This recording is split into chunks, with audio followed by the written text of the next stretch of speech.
y'all doing? How y'all doing on this Sunday evening, Euphoria Sunday? We just finished up a live watch along. Myself and this amazing community, we watched the episode together. There was moments where I was speechless. There was moments I was a little bit confused. Maybe some disappointment that we'll get into tonight. But overall, man, this is the finale. This is the season 2 finale of Euphoria, episode 8. A lot to discuss. My guests will be coming and joining us in a little bit. Some of our guests might be running a little bit behind, but that's okay. We got a fun discussion to have, no less. What's going on? This is your first time tuning in. My name's Elliot, and I just want to take the moment to thank you all. These last 8 weeks, which is crazy. This has been 8 weeks that we've been covering this show, but the last 8 weeks, man, has been incredibly humbling. It's been just an incredible journey talking to you all, interacting with you all. The comments have been fantastic. The discussions have been fantastic. The personal stories you all have shared in the comments, connecting yourself to the narrative that we give the show has been very, very I appreciate it. I love this community. In the last 8 weeks, we've crossed the 20,000 mark. We've added a lot new people to this family, and I just really want to take the time to thank you all. And it really means a lot to me because there's so many. We've had a lot of the people that cover the show on this very channel talking about the show. There's so many other great YouTubers, content creators that cover the show that's doing a great job of doing so. But the fact that you all watch my videos, share them, and engage with them means a lot. So the fact that we have 76 people watching live means a lot. So I wanted to take the time before we get into the discussion to just thank you all. From me to you, you all are incredible. We have a lot to discuss tonight, but again, I would feel empty aside if I didn't tell you all how much it means to me that you all support the channel and support these videos. So with all that being said, I think the next thing that's in line is let's go ahead and pay the respects to this young man that went out with guns blazing. We're gonna get into that again. Is he dead? Is a question that we might have to discuss tonight. As one of my guests has just popped up in the back room, we go ahead and bring her in. I've had her on. I want to say this is the third time. Clearly, I'm a fan of her work. To have her on here and talking about this show, I know how much she loves the show. I don't know what she thought about the finale, so I'm really excited to see what she thought about it. She covers this on her TikToks. Does such a great job of doing so. So happy to have her on tonight. I'm talking about the one and only Gabriella. How we doing? How we doing? I had to put glasses on today. Yeah. The tears were rolling, and I was like, not good today. I was like, it was one of those days, it was bittersweet. It was like, oh man, the finale's here. But I'm like, oh damn, the finale's here. And yeah, we got it, Gab. We made it 8 weeks. And I'm so excited to have you on tonight to talk about this episode and break it all down, the highs, the lows, thoughts, theories, all that stuff in between. It's going to be a fun night. But hey, do me a favor, Gab. Why don't you let the fine folks at home know who you are, where they can find you, all that good stuff. Let them know. I'm on TikTok, Gab Angelina. Those are all my handles. And I'm always reporting on Euphoria. Always got Euphoria sounds and always film and TV. Always film and TV everywhere on all the socials. So Gabriella Angelina on all of them. Awesome. And her links are in the description of this very video, so definitely check her out. So, and we're going to have a couple other guests that might be running a little late. Well, that's fine because Gabby and me going to hold it down with you all tonight. But Gab, I just want to just jump right into some of my thoughts to talk to you about this episode. Just initial thoughts once the episode started. How were you feeling? Were you nervous? Were you excited? Were you all of the above? And then how did you feel after this episode ended? I think I went into it being sad. Like I knew I was like, oh, like excited, but I'm kind of sad. And also there was so much going on. So my expectations were a little too high, I think. Yeah. My whole mood changed. Like I would say like 10, 15 minutes in, I went from like, oh, Euphoria is so on. I'm so excited. No, this is no. Yeah. It's the emotions, as you just mentioned, is something I was going through. I just hosted a live watch party, so everyone saw my live reaction to this episode for the first time. And I was just like, there's like you just mentioned, it's just like, oh, okay. And then it's like, we're going this way, that way. Some moments that I thought could have been maybe taken out and maybe focus on other areas. Lori, I thought she was going to have a presence in this episode. Where is Lori? Where is Lori? I want She's at so home. She's feeding her birds. She's feeding her birds morphine to keep Miss them Lori in girl, you cages. had a 10K suitcase. You didn't want your money back? She's she got other things to do, I guess. She has other priorities to be had. But yeah, I mean, so I guess the first question that comes to mind before we break down this episode, Gab, is how are you feeling about this season? Like overall, I know it's a lot to take in. We just finished the finale, but just like how are you feeling about this season as a whole? Was it as strong as season one? Was it on par with season one? Did it exceed your expectations? Was it a little bit disappointing? Just how are you feeling about this second season of Euphoria compared to the first one? I think the thing is that I love both seasons for different reasons because they give you Yeah, completely different vibes. It almost feels like two different shows almost at this point. I very feel much like so. Yeah, the yeah, same characters, different show, almost same kind of thing. But I loved season one because we got such good introductions to these characters and yeah. everything was so seamless. And it was almost, again, like things were given to us for a reason. This season, I feel like kind of they went off track and it was like things are going to be given to you, but you don't need them. They're just here for yays. Like, so I don't know, but I will say, other than obviously Labyrinth's score, season two soundtrack took every cake. I think like that's one of the things that stood out for me for season two, and the cinematography. I think I this. was just gonna say, yeah, and it's because I know you someone that definitely appreciates good production. The Yeah, production is flawless, and that is something I can definitely say from one to two. That continuation, from the purple hues to just getting a little bit more darker, more a little grittier this season is definitely something I appreciate. And like you said, the soundtrack Labyrinth is just always, as they say, unbelievable. he knows the assignment. He never drops the ball on that. Which, by the way, that song him and Euphoria made, or him and Zendaya made. I need to go ahead and download that right now while we are getting this situated. But I'm looking through the episode now because this review is going to be, or this breakdown is going to be a little bit different than the previous ones. Because before I had the chance to look at the episode prior to them, so I was able to put stuff together. So I'm looking at the episode now, and I'm looking at this first scene here. Was it me, Gab, or were you on the edge of your seat with this whole Fez situation to start the episode off in that matter? Which we go right into it. Ashtray is a ride or die. He did not want his big brother to take the fall for him. But I mean, we got to be honest, Gab. That little man is a He's a hard criminal in the best way. I mean, I don't even know how to like. He's a hard criminal because he let Cal Jacobs go, so he's not. We know he's not like a serial killer. If he was a serial killer, he definitely would have taken out Cal Jacobs. So like, I kind of feel like did he? I don't know. My heart. It's my is heart still has been recovering. shattered. Yeah, It's so shattered. And I also think the cutscenes kind of bothered me with the Fezco situation. Like we finally started to see this situation unravel that we've all been dying for. yeah, And we were given the Jacobs. And really, yeah. like, I didn't ask for this. Yeah, yeah, and you mentioned speaking of shattered, I'm looking at Faye, which I guess we got to say it now. Shout out to Faye. She came through in the Girl, you clutch. came I through. didn't know she was gonna be able. She went under. It was like, don't say anything. Which shout out to Faye because that's a character that I literally thought we were gonna see episode one and just be like a little random character, Right. but she was, if I'm not mistaken, she was in every single episode. If I'm correct me if I'm wrong, but I think she was in every, even if it was like a couple of one scene, two scenes, she was in every episode, which I don't know if we're gonna get more of her in season three, but shout out to Faye coming through in the clutch because Give it her your sis. boyfriend. Man, so again, I'm looking at the scene here, and again, Ashtray, you mentioned he's not a serial killer. I might beg to differ because my man, he asks no questions. He's a shoot first, ask questions later, or maybe not ask questions at all. But when you saw him, you know he had the knife in his hands this last week. He stabs him in the neck, and your thoughts on that moment there?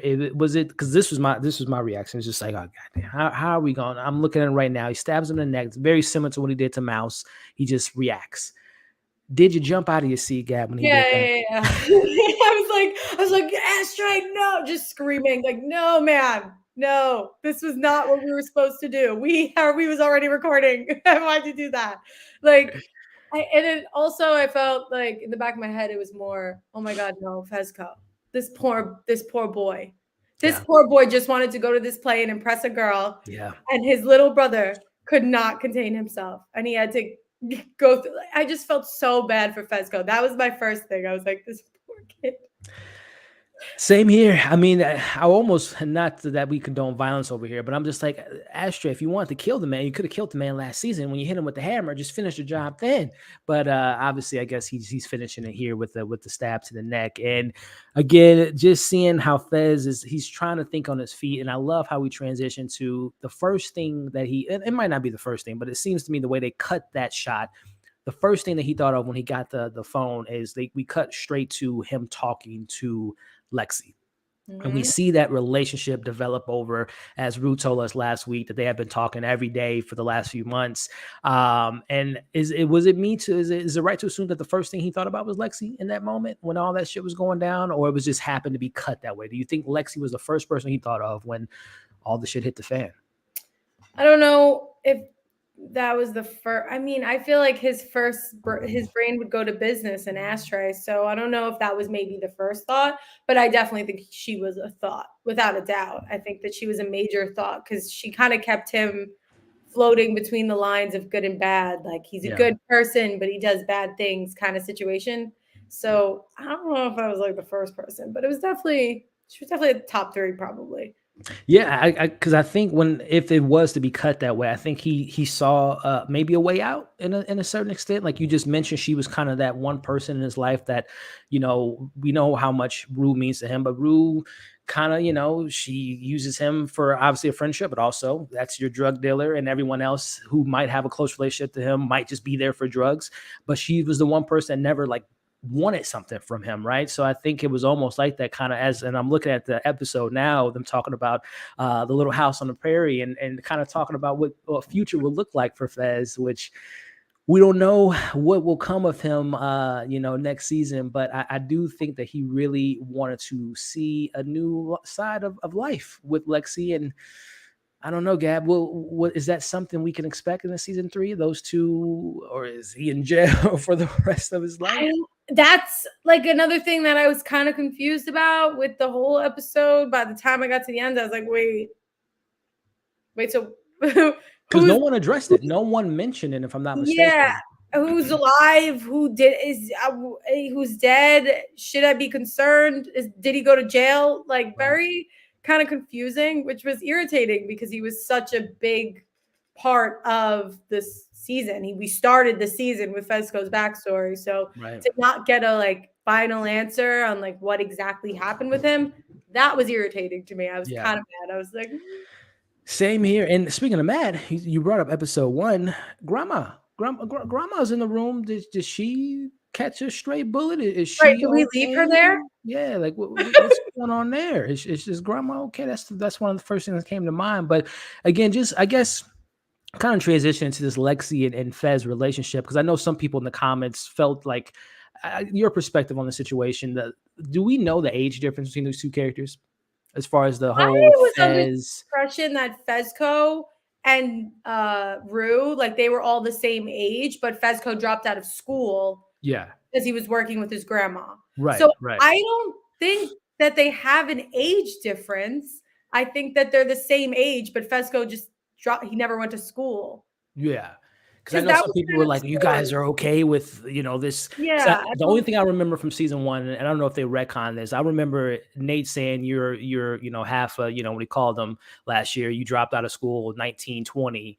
And again, I don't know if he was being literal that he dropped out of school at 20, or if he was just, talking shit to him. But um, No. I want to see them. I want to see them as a couple. Again, if the ages are more closer than the 20-year-old talking to a 17-year-old or whatnot. But that was a relationship that I really wanted to see them both kind of flourish in and kind of have together. But again, we don't know if Fez is number one. He's shot in the stomach. Is he, dying of blood loss, or Right. is he arrested and answering for his little brother's crimes? I kind of left to up to our imagination. But speaking of imagination, Cassie was in a dream mindset this whole season as she's breathing on the glass. Carrie meets Michael Myers. Gab, I thought when she was walking down that aisle, because I went back to her dream sequence to being in the bathroom confessing her love to Nate. I'm like, oh, this isn't real. They're not on stage putting all their dirty laundry out for everyone Right. to see in the school. Gab, this was real. Cassie has the everything is just, you know what? You want me to be the villain? I'm the villain. Sydney Sweeney did her thing this season, but goddamn, Amazing. Cassie, what are we gonna do with you? Your thoughts, Gab, on her? Just I'm looking at her right now, walking down the aisle, about to tell her sister how she really feels, and she's gonna put on Miss that villain hat. Cassie, the audacity on Miss Cassie this season, unbelievable. Every episode, I'm like, girl, no one has come for you yet.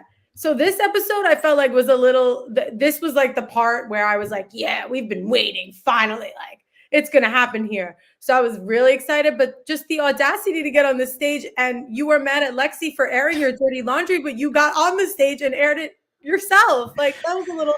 That didn't really make any sense. You made Very yourself true. look dumb. So I was so mad because I was hoping that Lexi would have like, Cassie would just have that moment, maybe like a realization, like, I'm nuts. I need help. He's crazy. He's abusive. I gotta go. Yeah. Not happening. Nah, and I was praying. First off, can we all made the jokes about okay, what school they're going to that they can afford this play, but I'm now more concerned about are there even teachers that are present in the school? No one Why stopped was it. Cassie able to just walk on a stage and while out like there are clearly no teachers in the school. This has been confirmed. You heard it here first. There are no teachers in the school. 100% Euphoria High. There's a principal. That's it. That's it. Everyone, the kids teach each other. Everyone teaches themselves. Yep. Rue does. She teaches classes when she tells the kids about how to take dick pics and all that stuff. That's their school. That's their curriculum. There's no teachers. Yeah, Has that to has been be. confirmed. But I mean, just looking at Cassie, just the arc for the character again, from knowing where her kind of abandonment comes from with her dad and kind of always chasing love. How did you feel this episode wrapped? Do you feel a good conclusion with Cassie? Do you feel like there's still meat on the table to explore on that character? How did you feel about the Cassie progression or degression of the character this season? I think it was good because it was out of control. If she Yeah, wasn't that is a like great if she word to was kind of describe it. treading waters where it was like all season she was kind of getting with Nate and maybe like they wanted to be in a relationship or she was going back and forth with it, I think it would have been like a really boring kind of repetitive storyline, the best friend's boyfriend thing. But because she took it as far as she did through the entirety of the season, Yeah, it made it so incredibly addicting to watch because you just didn't know like what's next, what yeah. he can dress you, he can just I'm so intrigued to know what kind of psychosis breakdown we're going to have next. So this play, I think I feel like it's just the beginning for her, like she has no idea. I couldn't have said it better myself, and I'm still very curious on why Nate. Why was it so? As you just mentioned, tell me what to wear, tell me what to dress, who to talk to. Why was she so submissive into giving her all to Nate? Because we saw a little bit of that with Chris McKay in season one, trying to please him with the college fraternity stuff and all that different stuff. But she was head over heels for Nate Jacobs, and I still don't really understand the infatuation, the obsession with having this approval from this terrible person. I think listen, I could be wrong, but I think being a woman it makes more sense in the sense of like it can take you there, especially if someone knows all your weaknesses. And I think that Yeah, Nate knows what to say and what strings to pull with Cassie to make her feel exactly the way she's looking to feel, but yeah, also have full blown control over her. So I think it's like even when you're in high school and you have your first boyfriend, you're going to do whatever whatever you can to be in a happy relationship because you're in love and it's engulfed in it. So I think it's more of like the high school storyline of that sense where it's an obsession and she's never been actually loved and Nate's showing her all the wrong attention kind of. yeah. I think that that's kind of why it's happening because Cassie on like real life too pretty for that, too much for that. No. Yeah, I mean, she could have any person that she Anyone. wanted, but she decided to go with the devil. And you hit on a good point, and someone mentioned in the chat too, as far as the tension she wanted, but at the wrong time. Because just going back to when she met him, or when this relationship kind of started, she was on the stoops of a convenience store. Her and her sister just got into a fight, and he offered her a ride. And obviously, we know what that led into. But it was just the wrong place at the wrong time. And it's just, as you said, it was just the attention that she thinks she needed. But it was, she's just looking for any sense of approval. But I hope that we do explore more of this. this pattern of Cassie, because I was hoping to maybe explore that a little bit more this season. We're seeing her do all of these crazy, outrageous things, but we really haven't really dove deep into, is it really the father angle, the abandonment angle? Is it just, being young, being crazy in love, or is there something deeper there? So I was really hoping we explored that a little bit more, but that wasn't the case. But I just want to bring it up now because I'll probably forget to bring her up because I think the show forgot to bring her up, and just in general. Can we talk about Kat for a second, Gab? She was in this episode. She was in all the episodes, but we talked about the rumors a couple weeks ago with her, Sam having some beef. What does Kat do next season? Are they I just write her off at this point? listen, And I'm gonna I let you take this. So I gotta get my dog who's running around the house. Give me a couple minutes, but take it away. What talk about Kat? What's up with Kat? all right, I got it. I think Kat is I think she's having a hard time. I think she needs to first of all, I think the situation with Ethan was so funny and so well done and so hysterical. So I'm kind of upset that we didn't get more from it or more discussions with Kat. We didn't even really get a follow up on the situation. We only got Maddie and Kat discussing the relationship prior to even breaking up with him. So I think it's kind of frustrating that if all that production drama was true, if it was indeed that big of an issue, it kind of sucks because it really did affect the entirety of the story, especially for Kat, because she had such a good storyline and a well orchestrated one that was so relatable nonetheless. So to kind of just take from her it was such a childish move because you just missed a major. But we also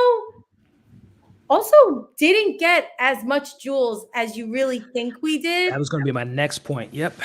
We didn't really. So here's my take on this. My consensus that I thought of.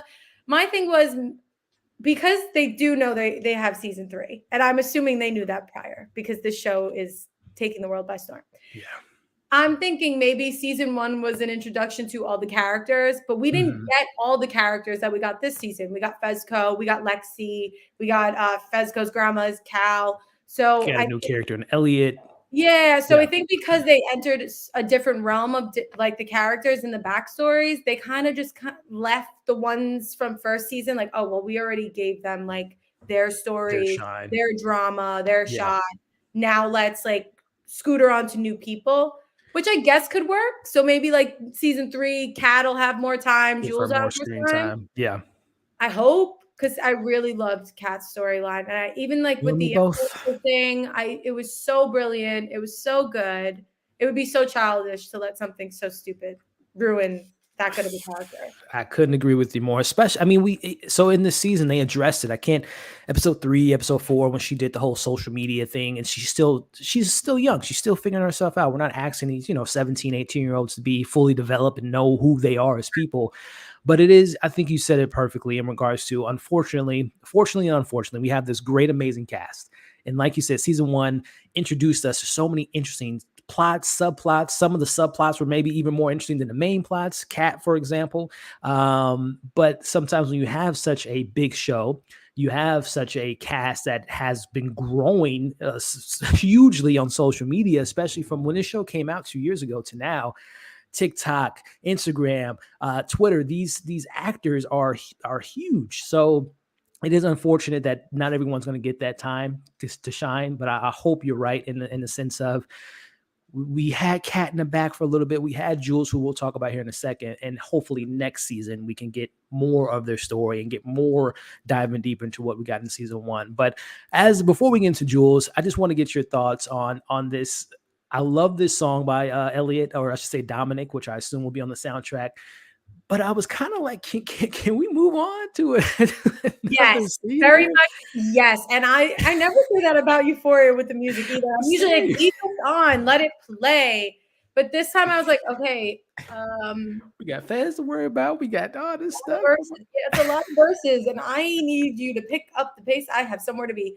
Yeah, 100%. But I do love that Dominic sang it. Zendaya and Labyrinth wrote it. I thought that was dope, and I love that they're involved in the music. But Yeah, too lengthy for me. Love the song, It was didn't need great. a It version. was great, Gab. It was so good of a song, and I was just waiting for him to say, he was singing to her, and by the way, I slept with your girlfriend, but he didn't let that out for whatever reason. Right. Elliot, you skated off pretty clean there. Was you thinking then at that moment that he was going to, because he says truth or dare, and I thought when he said truth, can we still be friends? Yeah, sure, maybe not, because I slept with your girlfriend. That secret's going to go into next season, I guess, or is it even a plot we want to see more of in regards to this whole love triangle? Your thoughts on Elliot not telling her what him and Jules were up to? Elliot's grown on me.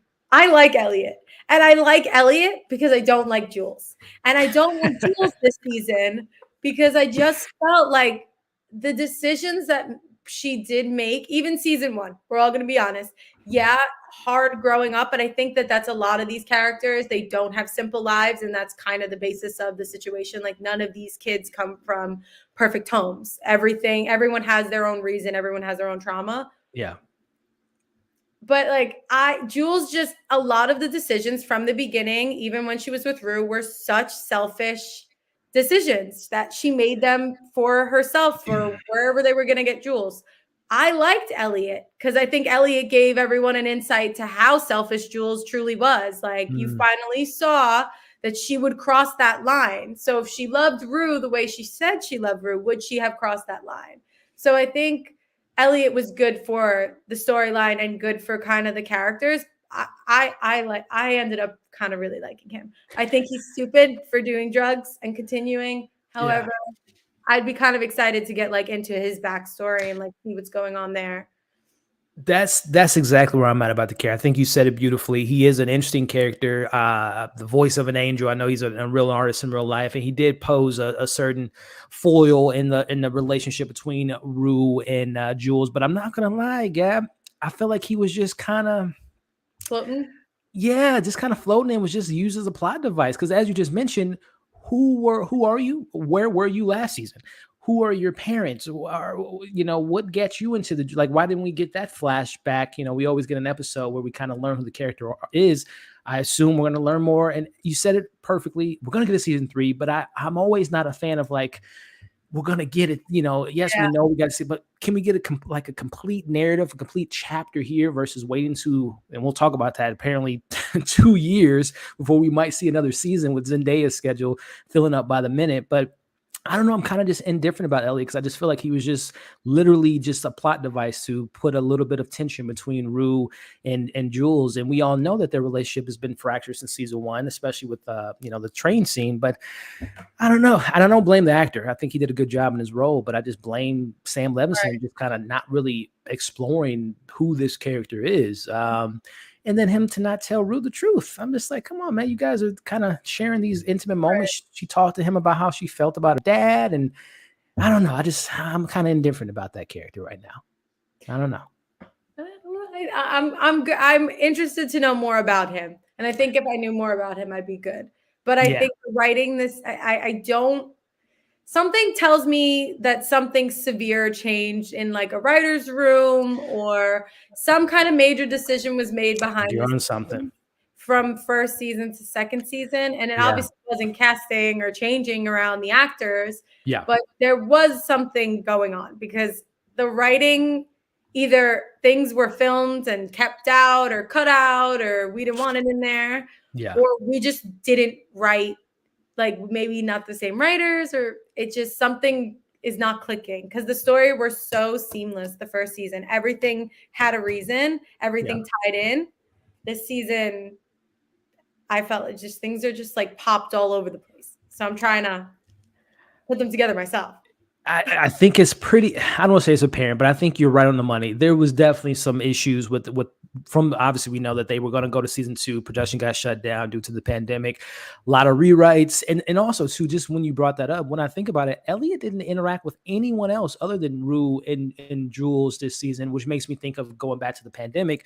We got this actor to shoot these scenes, and like I said, he didn't interact. And correct me if I'm wrong, I don't think Elliot interacted with anyone else besides, well, I guess Leslie and Gia with that one scene when he was in the living room, but they could have, the way they blocked that, he could have Yeah, but they shot didn't. that Yeah, without them. Yeah, they didn't interact. So Yeah, I hate to blame a show. A lot of the Marvel shows, Phase 4 was affected by the pandemic, but I think we're starting to see some of the cracks in some of the writing process with this season. And I hope that if we are to get this 2 year gap, which sucks, I hope that Sam can lock back into what we got from season one to keep these stories a little bit more cohesive and the characters to have the depths that we've come to love. Because I think let's get into Jules.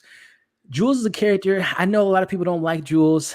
I'm a fan of her, especially after kind of exploring her special, which I know a lot of people don't like as well. But I I was loved her really, special. I thought it was so Loved her great. special. It was Don't so like great. We learned a little bit about her mom, and her mom was an addict, which might explain why she's so, there for Rue and could kind of get a understanding why she didn't want Rue to be on drugs. But yeah, this season with Jules, it was her only thing was Elliot and Rue. It was nothing about her at all. And then that one little scene, which brings me to season 3. Gab, is it going to explore Jules and Nate maybe having that for conversation? the love of God, no. No, no, no. They seem to end that conversation in the car. It seemed to be a little bit more pleasant than I was anticipating. He's saying, I meant everything that I said. She said the same thing to him. We never really address. She is still in love with Tyler, aka Nate. I don't have time for this girl. I don't have time. Like, that's how I feel this character. The girl, I am tired. You're tired. We're all tired. Just take a break. Take a break. Take a break. Do some self care. Work on yourself. Do a self mask. Because I can't. I'm over her. I love this show, but this relationship, you just ruined Jules in general. I think I am so like worn over to the like into the ground about just because Yeah. we know you're toxic. We know that this is enough. We know that both of you are very selfish people and this is not going to work. And that's it. And I think Nate Jacobs also. That's enough. Listen, we're going to get to Nate here in a second, but I do want to shine a light on a moment that we've all might have experienced this. Maybe not to the extent of Lexi, but I love that even with all the stuff, the house is burning, the kids are screaming, 911's on the way. She was able to kind of pick herself back up, and I love that it was Rue that started cheering for Lexi because it's something that Lexi has always been there for Rue, but it hasn't been hasn't been reciprocated, at least from what we've seen in the first 2 seasons. Tell me how you felt about Lexi getting on stage and just saying, "Hey, this is the play. This is my life. The show must go on." I love that moment for that character, especially that Rue was the one to kind of get the crowd back going. I was like, I yes, loved this it. is I loved amazing. it. Yes, Rue. I'm so happy for her. But I think I loved Lexi's storyline this season. I think I loved it because it felt so close to home for me, especially when you're in production and stuff. If you're behind the scenes or you're a writer, it's so on point of how it feels to have to like really tap into your memories and write a script. It really does feel almost exactly the way Lexi kind of describes it, which I think is amazing. And I love that she powered through because Yeah. it's very difficult to have to rewrite those memories, especially memories that she Yeah. was rewriting. Those are horrible memories to someone would want to relive. So I was so proud of the moment for her. So proud. And I think her being able to say like that was for Fez was Yeah. broke my heart, but also I was like, yes, like, oh, so cute, so good, so Yeah. happy for her. But Cassie deserved it. And I was so happy. I was so happy. She said some people need their feelings. They do. Yep. Some people do need their feelings hurt. And listen, we're not going to skip over Cassie. It wasn't Maddie that necessarily hit her. I guess we could say Yes, that wall Maddie, hit her pretty good. no, Maddie She pushed smacked her. her up She against the smacked wall. her. Yeah, and she smacked I her on love it. stage too. I Listen, love that that's her signature move. Head slam, that's amazing. Maddie's my spirit animal. So the second I was like, yes, girl, bring the head slam back right for her. She deserves it. Sitting listen. in the audience, like someone needs to put her down. Absolutely. The parents weren't doing it. The adults were just sitting there watching this disaster going on. But Maddie was like, you know what? Everyone's been waiting for this. Let me go ahead and give it to them. And she took the shoes off Gab. She ran on stage. Cassie was trying to run around. She got it with the right hook. She runs in the back of stage and Maddie's been doing it since age 3, age 4. She's been slapping young girls' heads in the locker room. She has been here for it. Again, we don't condone violence here on this channel, but that was an ass whooping. Yeah. Well deserved. I don't know, Well Gab, deserved. which ass whooping was more deserving? Was it Fez to Nate episode 1, or was it Maddie to Cassie in the season finale? Which ass whooping was just satisfying? And everyone in chat, let me know which ass I whooping I think had you see, satisfied. Vesco was one of those situations that we had waited all season for someone to beat Nate Jacobs, so that started off strong. But this fight, I've been waiting. Maddie, no, this was so satisfying. I watched her get up, and I said, "Girl, say it with your chest. Say it with your chest and get her because she deserves it." And I've had enough, and we've all had enough. So do it. Yeah.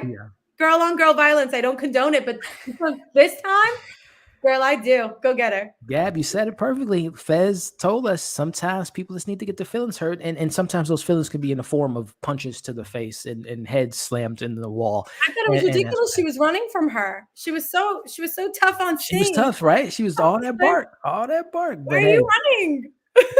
Big Dog Maddie came on stage and let her know. And it was so interesting. Going back to last week's episode, very small moment, but a really cool, intimate moment between Maddie and Lexi when she was talking about confidence. And Maddie might be the sister that she might deserve, right? And kind of, unofficial sister being Maddie saved her little sister in this case, Lexi. So I don't know. That's a relationship I would like to explore next season. Is a little bit more of Maddie and Lexi, having more screen time because I think it's great. And like I said, her unofficial sister stepped up more than her actual sister, which speaks so Right, much to their friendship right now. right. But going to again the moment I don't want to skip over the tension because this was just my heart was pounding. And before we get into this scene with Ashtray, aka Chucky, the serial killer, we got our second guest coming in. With all, I can't wait to hear his thoughts. I got my main man, Big Dog, coming back talking about Euphoria. What is happening, my man? Yeah. What's going on, y'all? How y'all doing tonight? Gab, we want to let We doing all right. We I'm doing all right. we're floating. Yeah, We're Ooh. floating. we so far, Big Dog. We talked about the beginning of the episode and how we felt about it. We're gonna get back into this scene here with Ashtray, but just briefly, man. I asked Gab a question, asked the chat, ass whoopings that was just deserving to be happening. How did you feel about Maddie giving the hands and putting those hands on her ex best friend versus when Fez did it? Which ass whooping to you was just like, oh, yes. Oh, I think I still gotta go with Fez with Nate, bro. I feel like Nate is just like a terrible human being. I feel like Cassie does some terrible things, but like Nate had that built up for like The a whole whole season, season. right? I hear you, man. But hey, before we get more into this conversation, Big Dog, why don't you let the fine folks at home know who you are, where they can find you, and all the great stuff you do for your audience, my friend. What's going on, you guys, man? It's one take Big Dog. He just called me Big Dog. That's cool.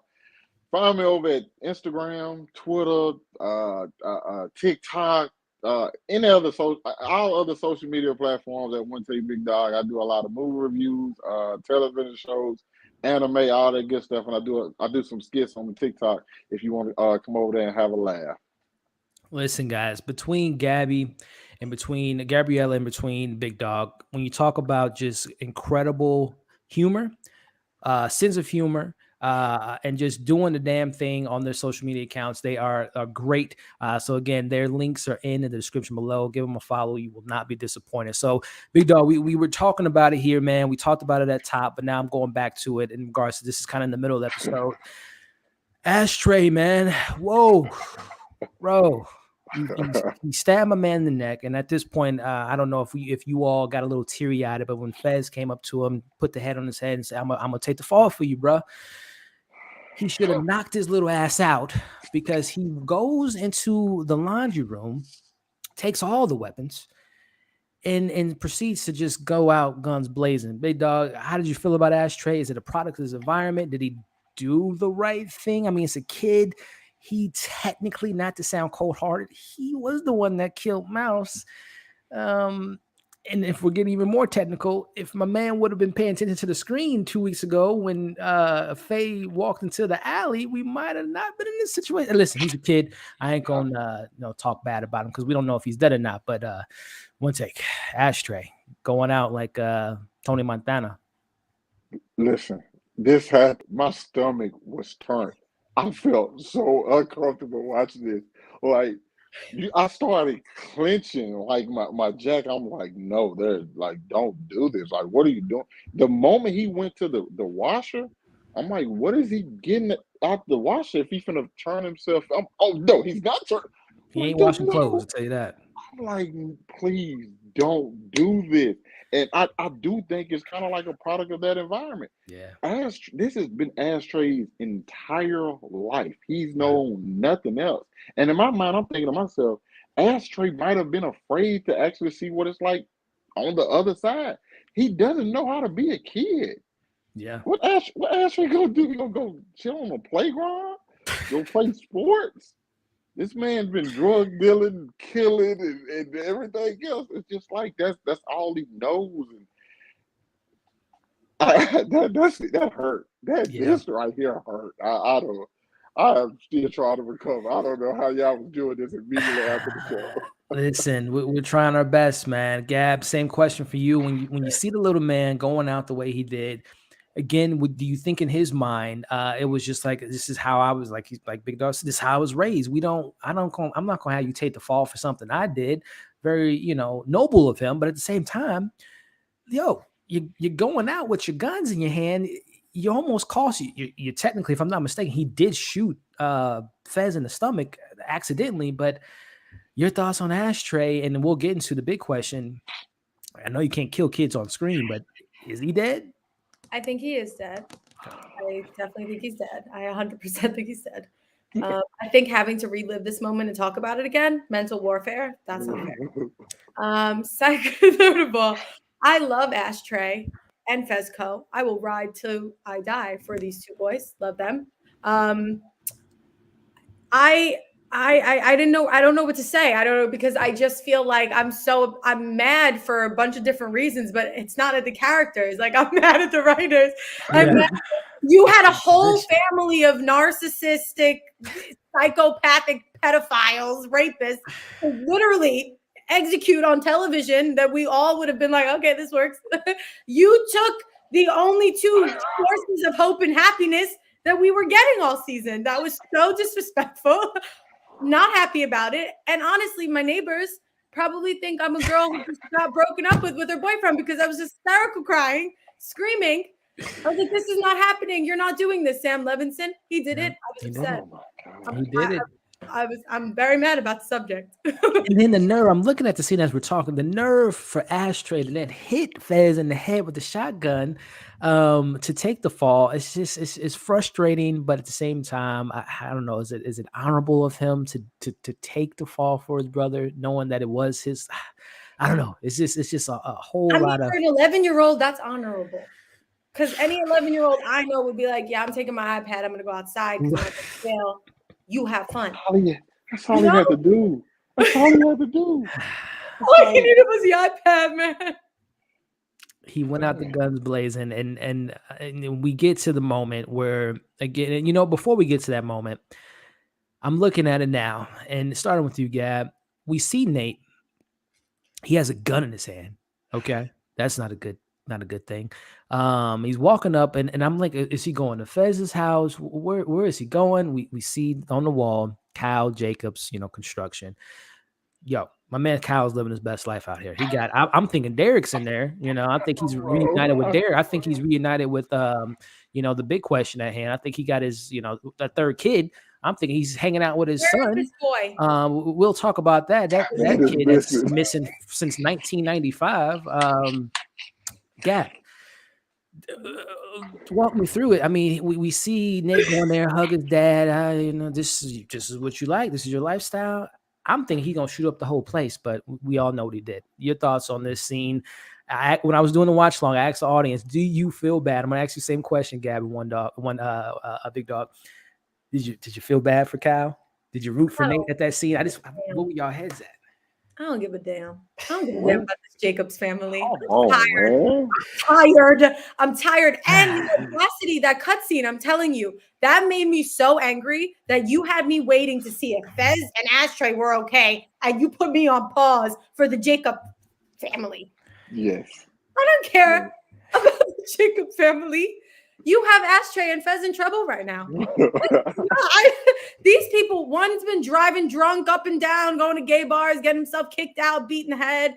The other one has a girlfriend, broke up with the girlfriend, has a new girlfriend. Same, like these two can't. I thought he was gonna kill him. I was like, oh, okay. Yeah, same. I was like, oh, Same. maybe they'll just get into like a gunfight. This could be Just kill each cool. other. We get there, he Kill doesn't two get into birds with a one gunfight. stone. Okay. Cal Jacobs really said, I'm not changing for any of you. Yeah. Yes, he definitely did. And it's so funny tossing it to you, Big Dog. Listen, both of these guys have had head trauma this season. You know, one was obviously after from Nate. Cal got the the shotgun to the head. So they're both out of their minds this season. But what was your mind at in this scene? Again, I gotta ask, man, did you, I guess, which one, if you had to pick one, and you gotta pick one, did you feel bad for Cal, or were you happy that Nate did what he did? You gotta pick one. Okay, yeah, cool. I mean, I don't mind. I was happy Nate did what he did. Okay. I was happy because as much as messed up as Nate is, I think that's a part of what Cal put him through. Okay, don't get me wrong now. Don't get me wrong. You know, I like to see both of them set ablaze. Okay, don't get me wrong.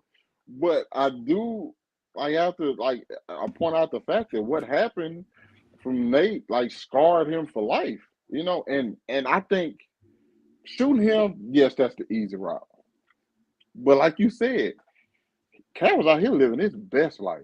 Man. You know, and if Cal dies in that moment, it's like, cool, I done did everything I wanted to do. I'm out here chilling. You know what I'm saying? Yeah. So when Nate actually confronts him and really puts everything on the table and really has to start looking back at things, there's a moment where Cal actually, because Cal has completely neglected to take responsibility for literally any of his actions and anything he's done. Yep. So he finally does that. But I'm like, this is so much more satisfying when I see they pull out that disc. I'm like, okay, he going to jail. So you finna have to suffer. You're not getting off. Nah, death is too kind for you. Yeah. It's too kind for you. You finna have to go sit in that cell. Now, granted, we know Cal. He might like that. Say, you don't think Cal would do great in prison? Like, he probably built the jail, right? He probably built it from the ground up. He might did, but I feel like that was Nate's best play. You might like it there. He's in heaven. You made a good point, Gab. He's probably happy. So I guess I'm confused too, Gab. So Nate brings the gun, knowing that the cops are coming. Was it just to put fear in his dad at that moment? To just be like, if I got full control over you, I got a gun in front of you. What was the point of the gun if he wasn't going to use it besides just making his dad think that his son was going to kill him? This is the same boy that had a scene last episode and said, "Yeah, that was such a joke."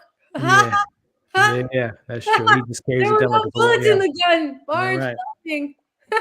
Yeah, no, I don't know. I think Nate's Nate to me scares me because he very much gives me like high school boy that is grown up with never maybe a few family problems, never had to work for nothing, never had to, just thinks he owns the world, and fear is power. So I think for him, a gun is that's the utmost, that now someone has to respect me. Like, now you're going to respect me because I can kill you. But he knows otherwise no one respects him. No one's afraid of him unless he has a weapon. Yeah. And that's, we always kind of speculated when we found out that Maddie had the tape. Did she make copies? When Nate gave the tape over to Jules, did he make copies? Which he did, which I guess was a good thing. But I guess the question at hand is this taking it to you first, Big Dog, is this the last of Cal? Or is there a plot in season 3 that we see this conversation when he's going through court? Him and Nate have that conversation. Him and Masha have that conversation. This goddamn third child who's out there somewhere, or Derek visit him in jail. Like, do you want more of Cal, or is this the end, and are you satisfied with the conclusion of Cal? I think I am satisfied with the conclusion of Cal. Is there room for it? Yeah, I think there's definitely room for him to get out. My thoughts on the legal system. He might find a way around it. I don't know. I Yeah. don't know all the people on that tape. I don't know all the ages of them. You know what I'm Right. saying? But the Right. Jules one, I don't. And there's a part of me that feels like, and this is weird. We know how terrible Hey, he is. that's it, There's a man. part of me that feels like Nate wouldn't put Jules on that just because I do feel like he has something for her, and he wouldn't want to bring her back into that world where she Yeah, has to because like there's deal gonna be with like, questions. Yeah, if you're on the tape, you're yeah. gonna probably bring her into court or whatever. Yeah.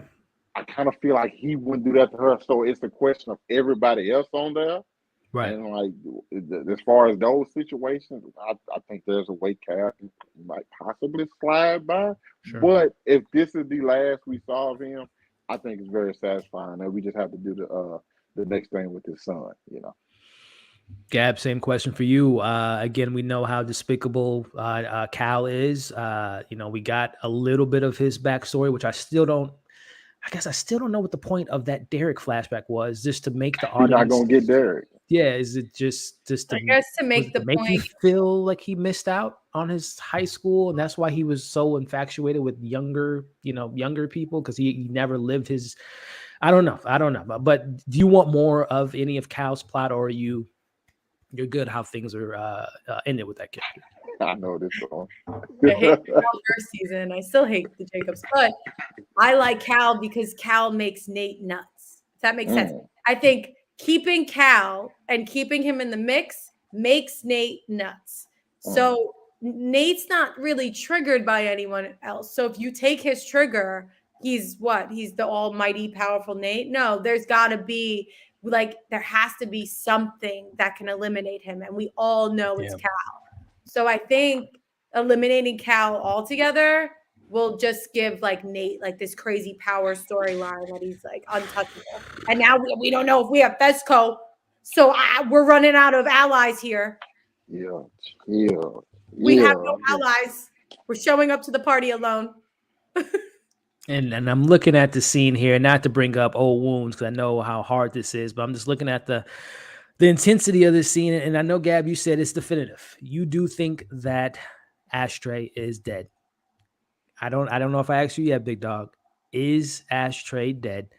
Or is it I know you can't show a kid being killed on screen, but sometimes you could have showed him got shot in the shoulder. You could have shot him, shot him in the leg. Is Ashtray still on the table or is he finito? He shot a cop, bro.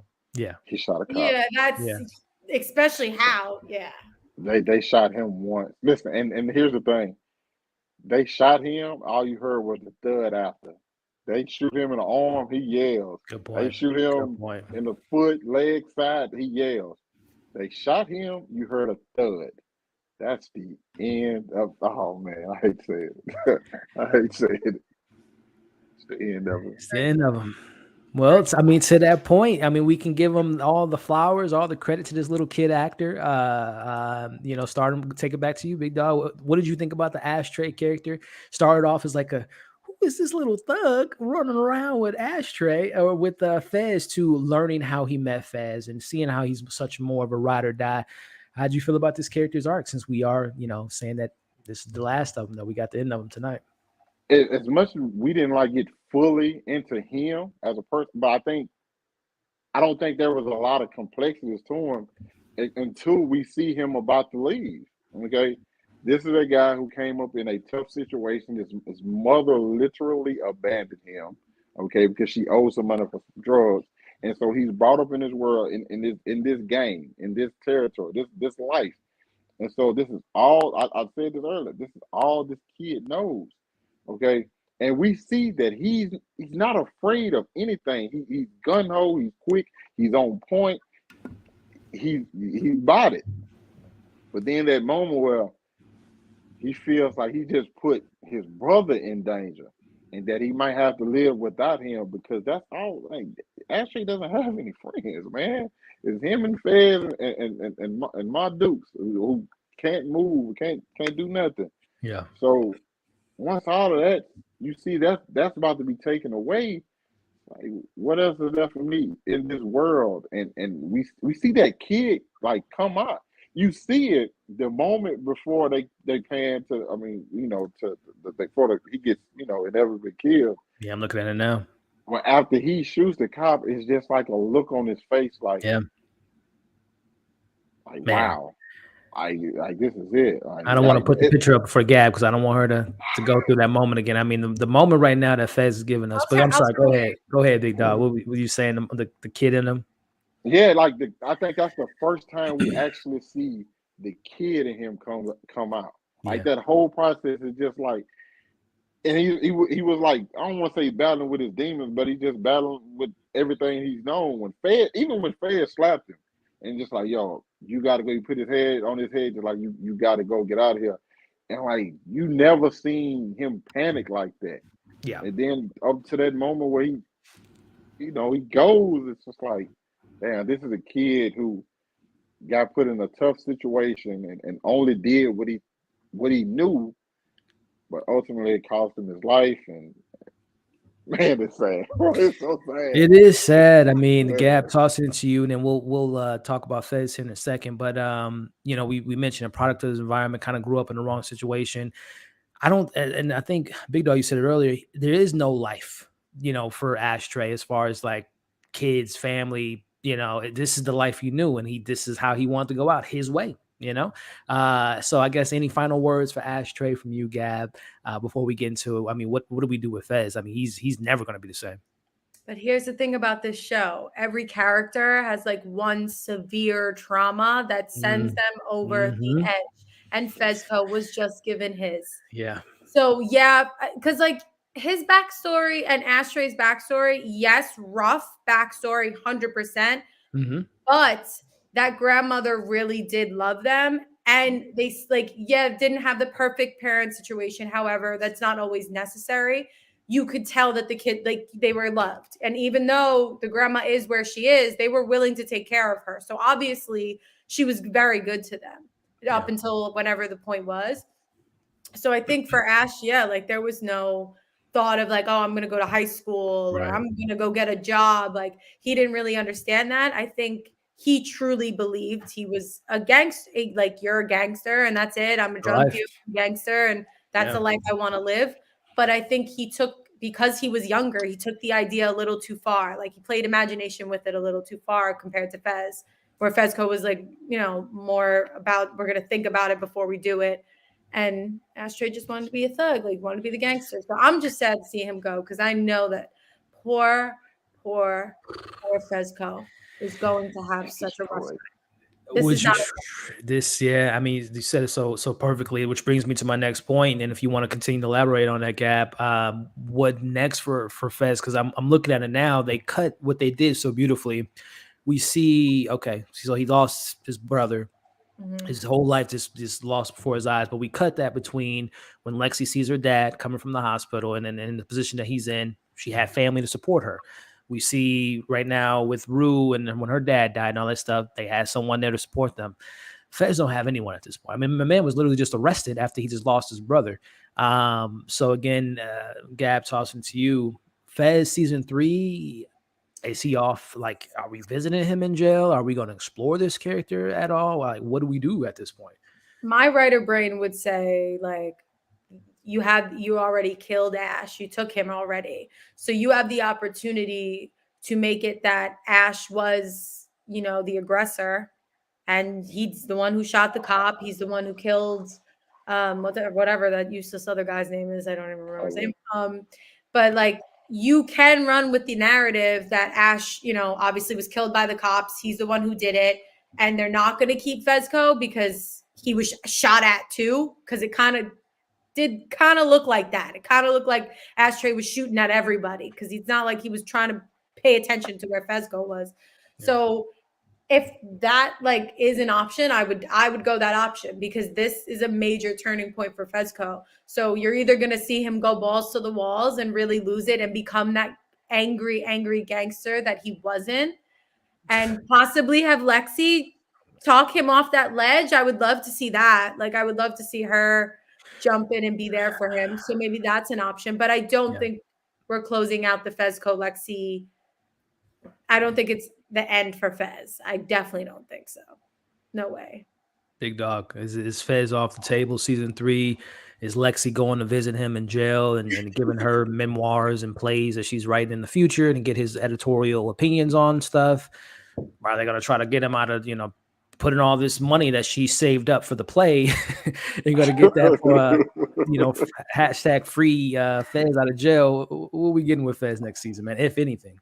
I don't know, man, because I was thinking, Gab, I was thinking about the exact same thing you were thinking about. It's like, well, I'm just thinking like the person you can put everything on is the one who's gone right now. It's just I don't know how. Fed's pretty street, man, and I just don't see him being able to do that and put that on Ashtray, even though it was Ashtray. Like we all know it was him. Yeah. It's just like Fed get caught with the knife in his hand. He's just like, I'm like, well, you did have the knife. You're like, well, yeah, I killed him. And he's not gonna be like, nah, that was my brother who did that. I just don't see that. I don't see that being in Fez's character from just because of how street he is. Now, granted, you might have, like you said, Lexi might come into play, and I really, really hope she does because I'm not. One thing I'm like, I want to see her reaction to her finding out We didn't about get what that. happened. We did not get that, which is kind of disappointing. Well, it is disappointing. Very much disappointing. It was very confusing because it was like we needed a closure for that. We got the closure with Fezco. We knew what happened. Yeah. But no one else in the neighborhood found out what happened. No one knows. Everyone just I'm like Lexi I don't know. Mad he didn't show up. She ignored the text. I don't know. I don't get. There's a part of me feel like that's what they want to start the next season with, like what. But and I don't want to like get too far off subject, but Rue also pretty much like gives the whole thing about what happened the rest of the year. So I'm like, are they going to good point? Are they going to go back? Yeah, I don't know.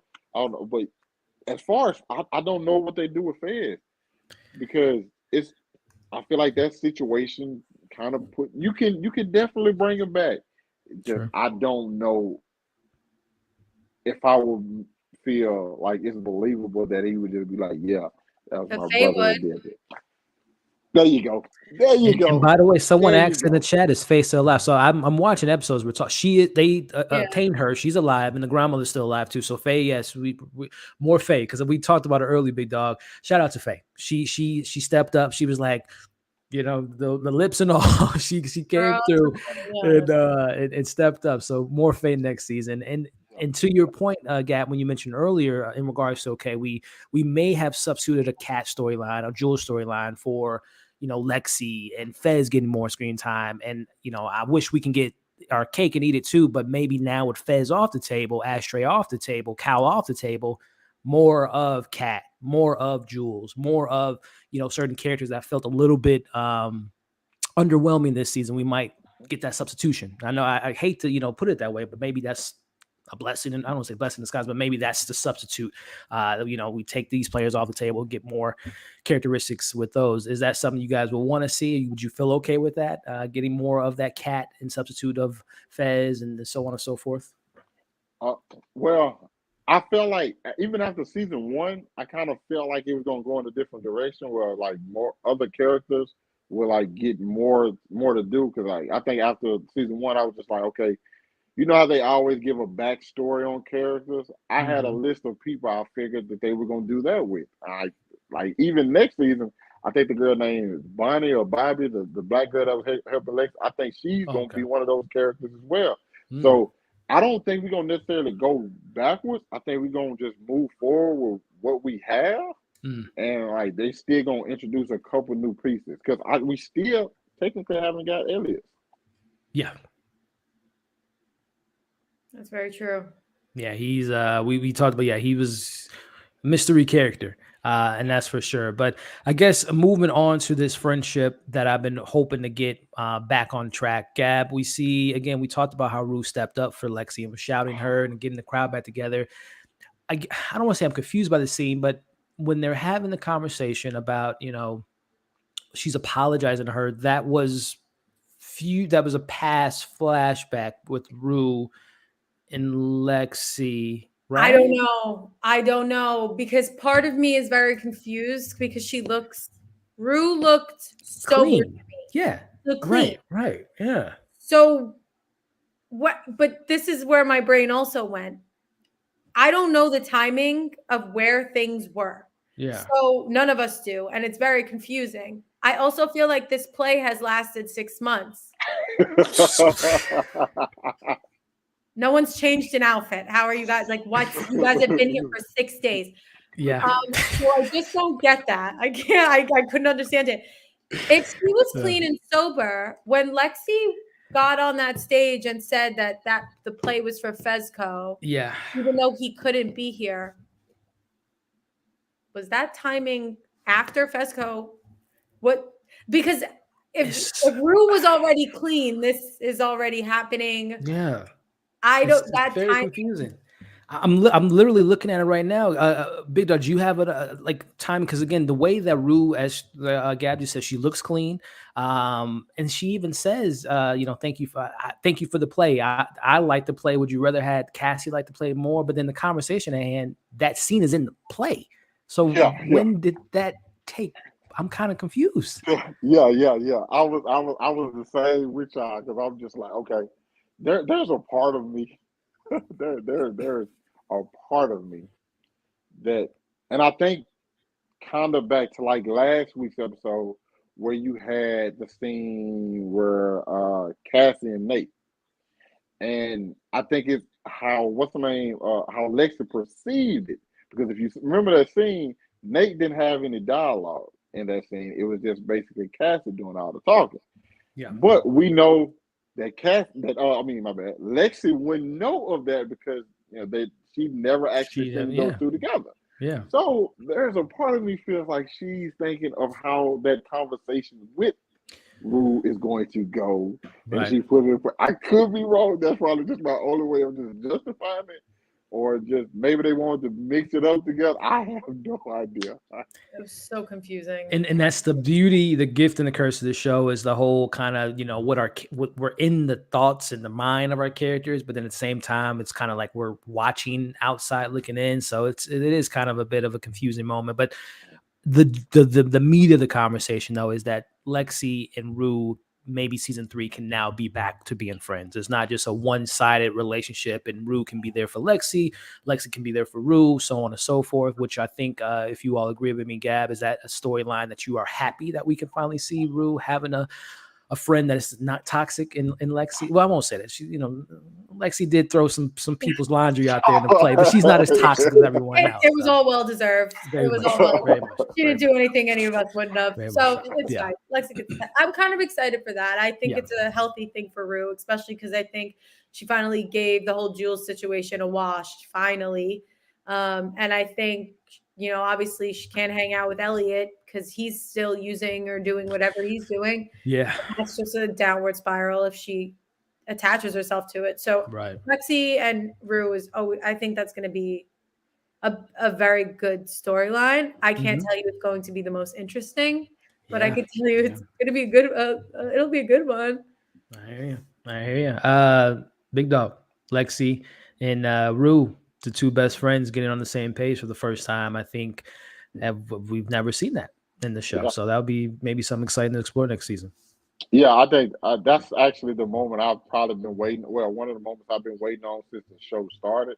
Once we saw how their relationship was and how much like Lexa held her down, that moment where they finally come together and they just sit, and I'm just like, I've always seen y'all friendship and how they were like deliberately placed those two in just spots together, whether they was talking or not. They would like deliberately put those two in shots together where you see one, you see the other. So when you finally get that moment where they connect, and the thing about the possibilities of them moving forward and what that's possibly gonna mean for the show, that makes me like really really happy. Yeah. No, I agree. I'm glad that again that it can be a two-way friendship rather than Lexi just always being there for Rue, for P, for whatever Rue needed at that time. So I'm glad that that's maybe something we can explore next season. Which I don't know if you all felt a little bit underwhelmed by the conversation between, we talked a little bit up top about it, Gab, with Jules and Rue. Yeah, I think it's so interesting that Rue was the one to walk away from Jules this season versus paralleling that to last season with Jules leaving her at the train station. How do you all feel about that conversation? Starting with you, Gab. We talked about Jules and maybe getting her back on plot next season, but how do you feel about that conversation at hand? Was Rue right in doing that and leaving her, and like, assuming that she's 100%. figuring herself? 100%. Yeah. Yep. 100%. Because I think she finally did it for herself. And I think Yep. that was like a big moment for her. Like not giving into Jules, not giving into that whole love spiral that she was on with her was a major step in the right direction for Rue because it was for herself. It wasn't for Jules or whatever. But I kind of feel I had a gut feeling about this conversation and like even just the way it ended and the way she walked out and the whole I have like a gut feeling that they were like, Miss Zendaya is like actually becoming like an A-list Academy Award winning actress.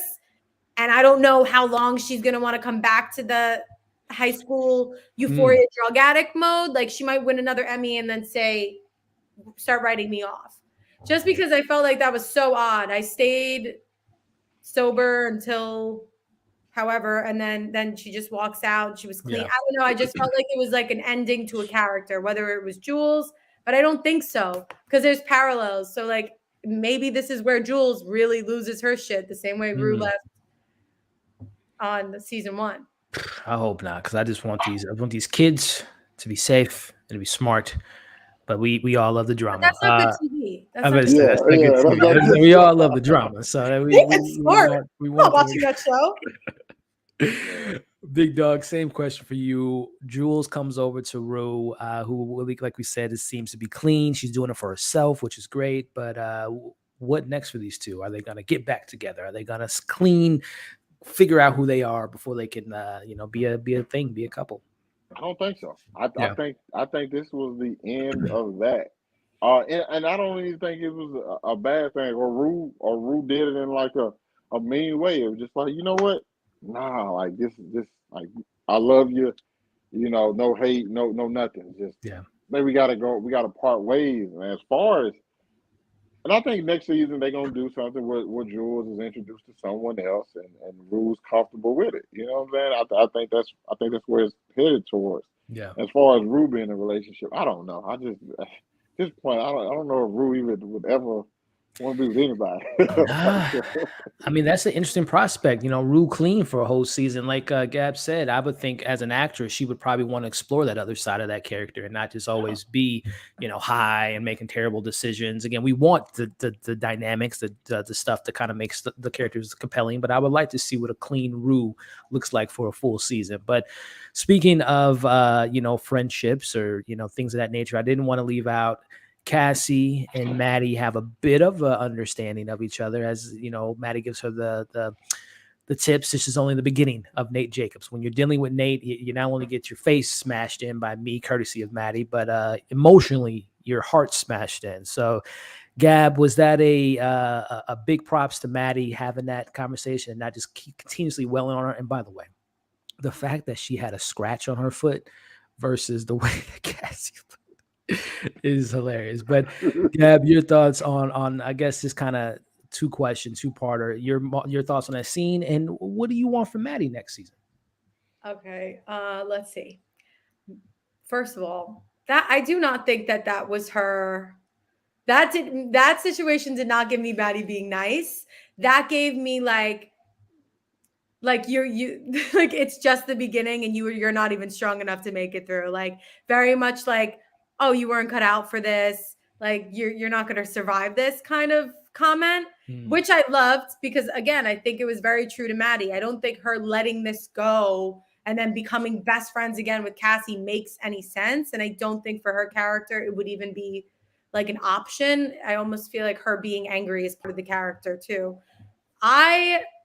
I'm all about Miss Maddie. I want to see new love interests for Maddie. That was kind of sucky this season that it was just about like her going back and forth with Nate. I feel like you could have given her a little bit of a love interest or thrown somebody else in there for drama. For a minute, I thought they was going that route with that Samantha character.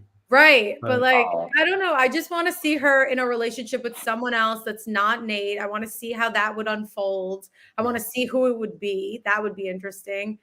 And I think her like relationships, we obviously saw she was friendship, like she had a friendship with Jules in the beginning of the season.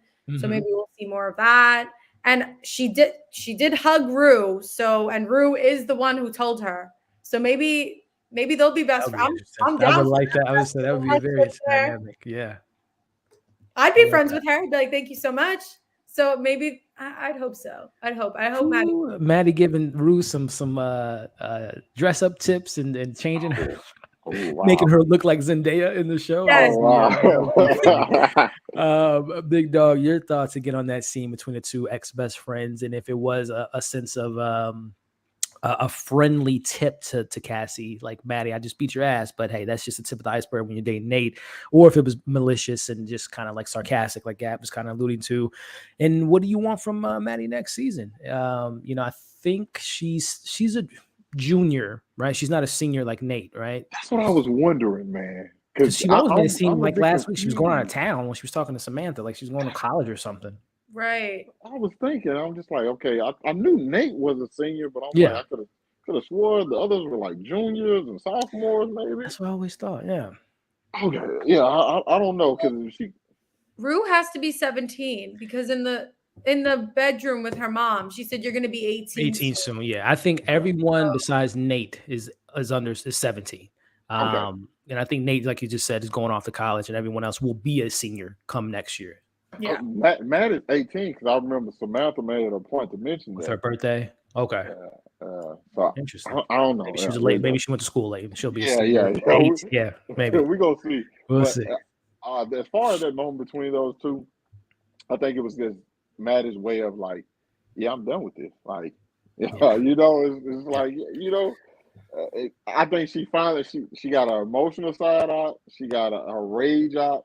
She's just like, yeah, you go deal with that, whatever. I'm gone. I'm done with you. And I'm excited to see what she does next season as well. I thought they were gonna do more with the Travis character that we saw in episode 1. I don't know if Lil Meech's gonna be busy with BMF or he can like Yeah. jump back and forth between the two. I thought they were gonna do something with that I because he thought, was yeah. one of the characters. I thought, okay, we're gonna get a backstory on him next season, but we didn't see him no more. I'm like, maybe not. But it would be nice to see Maddie in a loving relationship where she can like really be vulnerable to somebody and like they hold her down. So yeah, that's what I want to see. I want to see her and I want to explore that friendship between her and Jules as well. That's the one because it was hinted at so many times. I thought they were gonna really connect, but I think they had the plan for season 3 the whole time, and they were just like, yeah, we gonna plant some seeds, and they're gonna sprout next season.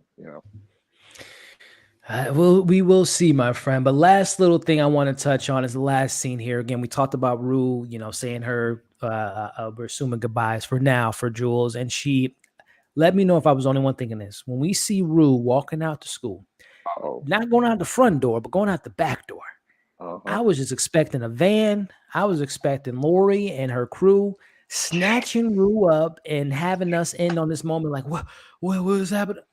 We didn't Also, get that that. And wasn't also, the back Gab of mentioned high school. yeah, That that was was the like Warner a Brother lot. lot. That was That a was lot. the That was a Warner lot. Brother lot.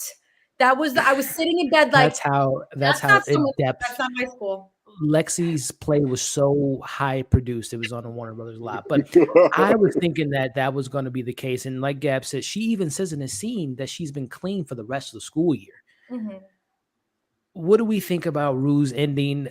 Are we slightly disappointed that Lori had nothing to do with the rest of this season, Big Dog? Yes, I am. But if you remember, Faye made it a point to put the blame on Mouse's death on Ah, Lori. yeah.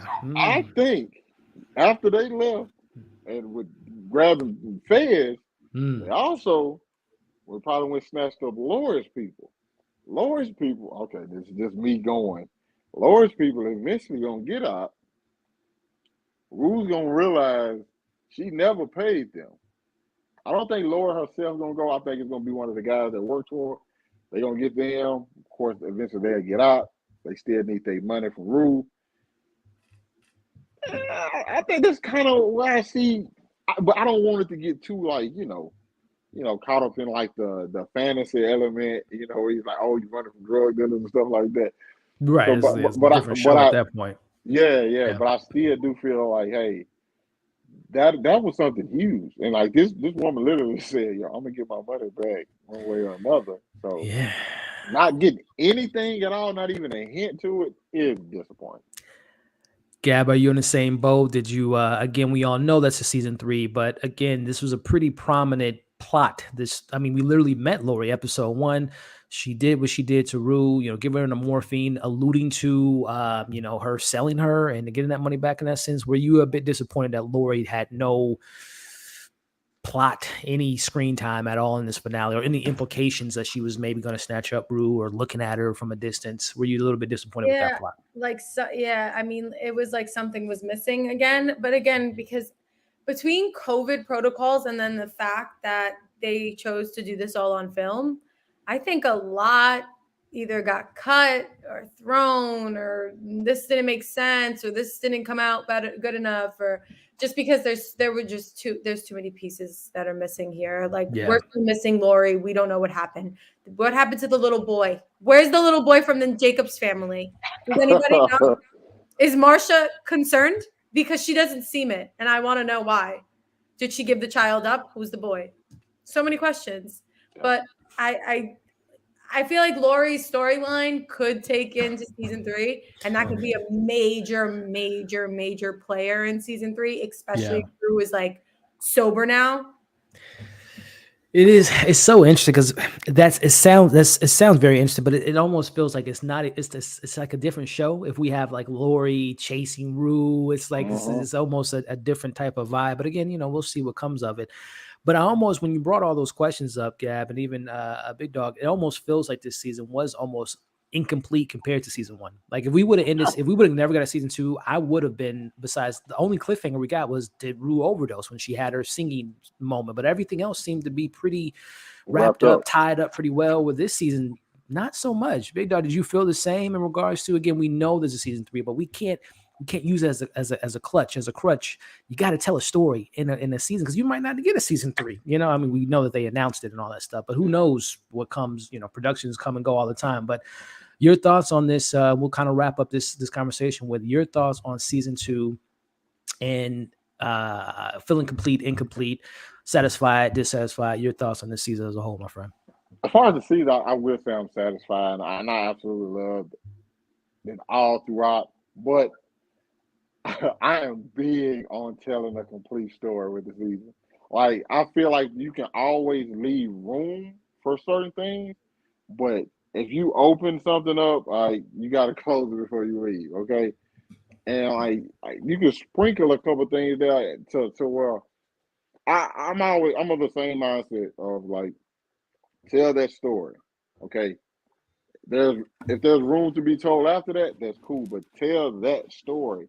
Yeah. And as far as like, bro, we didn't get any closure with like Lexi and Fez, which is probably one of the biggest, which was a huge part, and like what I think sucked a lot of people in was their relationship. We didn't get any closure with them. We know what happened to both of them. Lexi had a successful play. Fez probably goes to jail, but we didn't like get her reaction to that. Nate dad goes to jail. We don't know. Did Cassie go back home? The whole Lori situation is just certain questions that you introduced and it felt prominent to the show should have been answered by the end of it. Gab, any thoughts on this? I know we talked about a little bit up top, but just kind of summarizing this finale and just kind of thinking of it as a whole. Do you feel whole? Do you feel complete? Do you feel a little bit kind of cheated? We talked about some of the behind the scenes stuff this season overall. As a Euphoria fan, does it leave you happy? I don't know if I'm like 100% happy. I don't think that's. Like I said, I think the writing, I think the story lost a lot of. I don't know even how to explain it. I would say momentum, but there was a ton of momentum the whole season. It wasn't even like the season was boring. it just has so many plot holes. There's just so many things missing. But season 1 did leave us kind of guessing with the overdose and the tape, which was a major player in season 1. That was major, and they completely left us hanging for 2 years on it. Yeah. So am I surprised? Not really. The only thing about the end of this episode and the end of the season is I did love that she ended on that lot. But I did get nervous that she ended on that lot because I just have a gut feeling that Zendaya is not going to be as prominent in the next season. Because you're only like, she's definitely going to win an Emmy this year for this season. And for that episode 5 locked that up for sure. Exactly. Yeah. But how many times are you going to win an Emmy for playing the same drug addict over and over? Very true. It's going to run its course, and she's unbelievable. So I think that it was almost, it kind of felt like a little bit of a goodbye. I wasn't really happy with it. That's what it felt like to me. Gab, yeah, it breaks my heart to say. I think you're onto something because, you know, the rumors right now, none of this has been confirmed, but, right now, a lot of people are speculating that it won't be till 2024 till we see a season 3 due to the fact, like Gab just said, Zendaya is not just a up and coming actress. She's been doing her thing lately, with these noms coming up with the Emmys. We know just a week ago she got announced to be starring in a Luca Guadagnino movie. We know she's in Spider-Man. They're not going to just, they're not stopping for Euphoria. They want her to be back as MJ, and there's other opportunities for her as well. So you might be right, Gab. We might see Rue next season, but it might not be as. You might get Gia Gia might come in more of a player. We might get more of Ali, which I would love, but. Big dog. I mean, how does that make you feel, man? Are you thinking the same thing, that Rue's story and plot, because it could be repetitive to see her just doing the same thing? Do you think we get less of Zendaya come season 3, or will people just riot? Okay. I don't think so. And the reason I don't think so is because of something I saw Zendaya talking about. She said, I want to explore the other side of this because, since the character based on Sam, she said, I want to explore that other side. So I think she's definitely going to lend herself to that for us. But I don't think they would deprive us of seeing her do better. It's like, that's what we wanted to see. We wanted to see her do better. Right. I know the drug addict rule is like good for television, but I think there's a way you can have sober rule good for television as well. Right. But here's my issue, though. I wouldn't mind they wrap everything up next season. I personally don't, and I love the show. Cut it off. You got it. Especially if she's sober. Season 3, wrap it up, man. I that's what I really want. That's just me. Yeah, I'm part of like all the culty TV show fandom, so you can't say that to me because I'm like, I'll watch an 8th season running. You want to see them in college, kids, retiring. Got 6B season, 6B. You're gonna tell me they for 7 years they found something to tell us about the same Italian man that never moved from the same house in Jersey. 7 years they found stories for us. They could find stories for Zendaya for the next 6. They could. They could. I'm not saying they can. They can.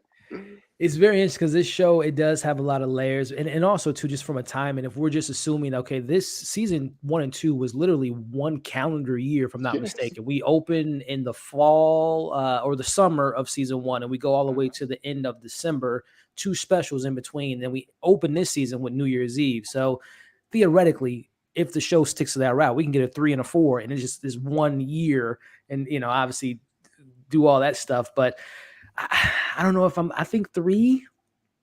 I might be good, Gab, with 3. I don't know if I need a 4, a 5. I gotta see 3 to make that decision. That's true. That is so true. 3 could blow you away, and I'm just saying from experience. From content watching, a lot of shows give you the hardest first season. You're so addicted. Second season comes, you're like, well, this was fun. And then you go back for the 3rd season because you're like, I'm going to give it another try. And they blow you out of the water. Stranger Things did that for me. Season 1 was fire. Season 2 was a little, season 3 was fire. And there's other examples of that as well. So you might be onto something, Gab. You might be onto something. We'll see. I mean, listen, this is what needs to happen. Sam, you got Lexi writing these plays that are women Emmys and Tony Awards. Get Lexi in the writing. Right. Put Miss Lexi Howard in the Yeah. writer's room. You She's give got the right Lexi, stories. you give Lexi the budget they have on this show. There's no telling what she gonna put together. Look, man, we're gonna get dragons, and it's gonna be Game of Thrones production come season 3 if you put it in Lexi's hands, based on that play. But Lexi will put Marvel out of business. Lexi will be like, excuse me, Doctor Strange? Nope. hey, speaking of Marvel, hey, Tom Holland, can we get a Tom Holland cameo next season? No, I do not want that. I'm joking. I do not need Tom Holland in the show. I love Tom Holland, but it would literally take me out of the show if Tom Holland popped up. Hey, Peter Parker. I don't know, but he's just walking in the hallways, just walking. Yeah, it's like, guys, I don't need. Yeah, I don't need Mr. Tom Holland. But listen, what I do need is to thank these two people on the screen right now, Gab and Big Dog. They were the only people, and I loved all the guests that we had. So appreciative of their time to come on. We had D, Movie Man, we had Amanda, we had Sean from Lost in the Real, we had Steph, Kristen, we had Jay from Jay Worlds, we had Rakia and so many just great people. But these two here were able to be on these live shows 3 times. They got the awards, so they got the MVPs in my book. They are awesome. Just a good time. They're the best, and I really appreciate you, Gab and Big Dog. You guys are incredible. I really appreciate your time, and I can't believe it's the finale. I don't know what y'all gonna be watching these next Sundays, because again, if we're speculating to be 2 years, I don't know. But I don't think they're gonna do 2 years. I don't think they're gonna do 2 years. I hope you're right. Gab. COVID, such a big show. COVID production wise has gotten better and more acclimated. People are like, now it's a moving system. Yeah. And also, you're not going to be able to hold on to an audience doing this every 2 years. Yeah, very true. And your characters are going to be 40 by the time they get to college. So they already put it. They age. They're all 25. I know. Yeah, they're all about 25 going on. Alexa to me will be like 35. Yep. Playing a 17-year-old. She will. Girl. Listen, we talk about a time jump. We're gonna see them as parents next season. But listen, man, I'm so appreciative of Gab and Big Dog, and I want you guys to outro out. Starting with you, Gab. Again, I'm so appreciative. I think we've literally been like Instagram friends for over like 2 years, and we watch a lot of the same shows. And you're such a dope individual. With the stuff you do on your day job is incredible. The stuff you do on your TikTok is incredible, and hopefully we can do more of these conversations in the future. But wanted to let the fine folks at home know where you're at, where they can find you, and all that good stuff. Of course. I'm on Instagram, Gabriella Angelina, same thing as TikTok. TikTok's usually where all the reviews go 9 times out of 10, and I always have the best Euphoria sounds, so you can always count on that. She does. And what is there a next show or something that we can look forward to coming from you, Gab? I am rolling with the punches with The Marvelous Miss Maisel. I love The Marvelous Miss Maisel, and I think we have Umbrella Academy soon. Like that should be like really soon. So I'm excited. And Medea, please go watch Medea if you haven't. I laughed really loud. I love Tyler Perry. I have a love and hate with Tyler Perry, but I might have to check it out because I always trust your opinion, Gab. But again, I thank you for coming on. Hopefully we can do more of these in the future. Big Dog, my man, I appreciate you, man. It's been an honor getting able to know you the last year or so, with our mutual friend Brandon, doing these discussions, man. Such a big fan of your content, my friend. And as I did with Gab, if you want to do me the honors, do the audience an honors, tell these people where they can find you. What's the next Big Dog One Take coming on the YouTubes, on the Twitters, on the TikTok? What you got lined up for the folks, man? Well, yeah, Elliot, first of all, man, I really appreciate you for bringing me on. Me and you talked about this beforehand, but I was super excited when you sent the invite over for the first time, I think it was the first episode. I was happy about that. So I really enjoy that, and I appreciate you for doing this, allowing me to meet great people. Shout out to you, Gab. But yeah, find me on Instagram, Twitter, once again, TikTok, all the social media platforms that One Take Big Dog. We got some stuff that I've been keeping in the chamber for a while. I got my Train to Busan review and my the Raid Redemption review going up. Been meaning to get those up for a while now. My solo Euphoria review is up as well. And just like Gab, I love The Marvelous Mrs. Maisel. So I have my review for episodes 3 and 4. Those will be up tomorrow. So yeah, be on the lookout for that. Been hearing about Maisel, this show for a while. I heard it's so great, it's so fantastic. Have you not seen? I have not. I have not. Oh I think God. 4 seasons, 5 dude. seasons. How far am I? No, it's 4. 4 seasons. It's on Amazon Prime, So I but was like, yeah.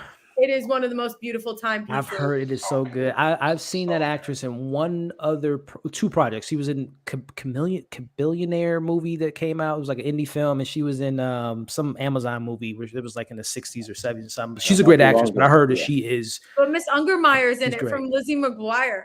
She is so good I gotta in check this it show. out. Like the production, everything about it, Everything's like the fire. That's what I timing. heard. Oh man. That's what I You hear. really man. feel like you're watching a show that was made During that like time. you're fully immersed in the world. There's Okay. not a single cell phone or like nothing. Well, this show is in it. Maybe I can squeeze in Marvelous Mrs. Maisel. But as far as content here, tomorrow we'll be talking about a character that might have went to Euphoria High School, Bruce Wayne. We'll be talking Batman tomorrow, as well as there's a couple other things I have lined up this week. But yeah, expect some Batman coverage this coming week. But again, for myself, Gab, a big dog, I appreciate everyone for watching these live after shows. I'm gonna miss this.